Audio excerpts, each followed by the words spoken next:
When Aaron's Volvo pulled up to the curb of the Barnaby house, Bella felt just a bit giddy.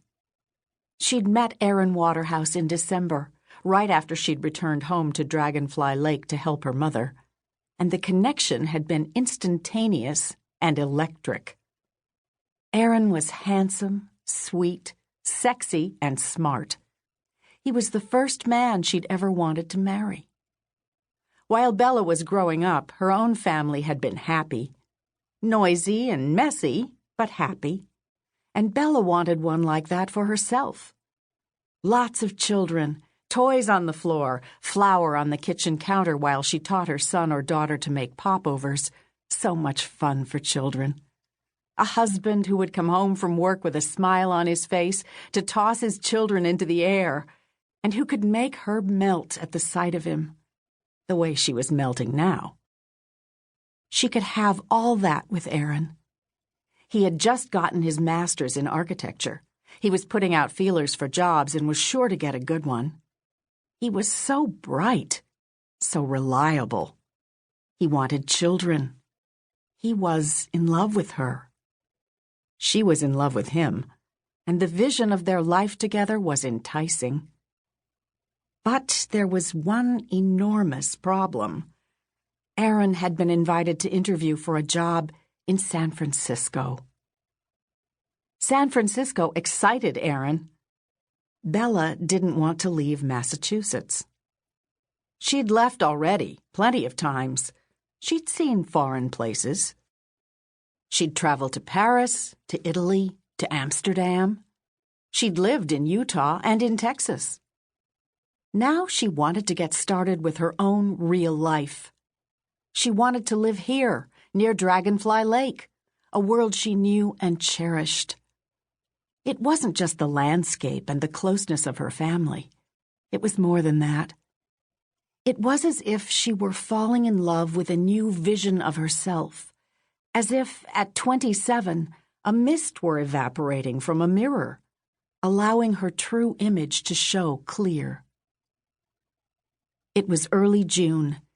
Bella and Aaron had been together for 5 months, growing closer every day. She was pretty sure Aaron was about to propose to her, and she didn't know what her answer would be.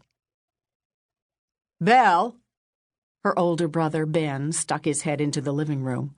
"I'm driving down to the Hortons with our beach chairs and the food." "Okay," Bella answered. "Aaron and I will walk down." Ben went out the door and headed to his Jeep Cherokee with its 4-wheel drive, good for the snowy months, and its back hatch, good for carrying lots of stuff. Ben was practical, scientific, and methodical. He had a Ph.D. and a tenured position at the University of Massachusetts at Amherst. His life revolved in a precise circle, like planets orbiting the sun. Bella's life felt more like a slinky flopping down the stairs. She grinned at her own joke. At least she still had her sense of humor. You couldn't live in a family of 4 Barnaby children, all with a first name that began with the letter B, without developing a sense of humor. And she was happy, and an optimist, glad to be home, full of hope for the future. Her life wasn't tragic, just a puzzle. Bella had spent the last 2.5 years teaching 3rd grade in Austin, Texas, until last Christmas, when her mother, while trying to put the angel on top of the tree, fell off the ladder and broke her leg. Bella's father taught high school English 5 days a week. Bella's older sister, Beatrice, was busy in her house an hour away with her 3 little children. Ben, of course, had his own apartment in Amherst, his students, and lab. 17-year-old Brady was still in high school.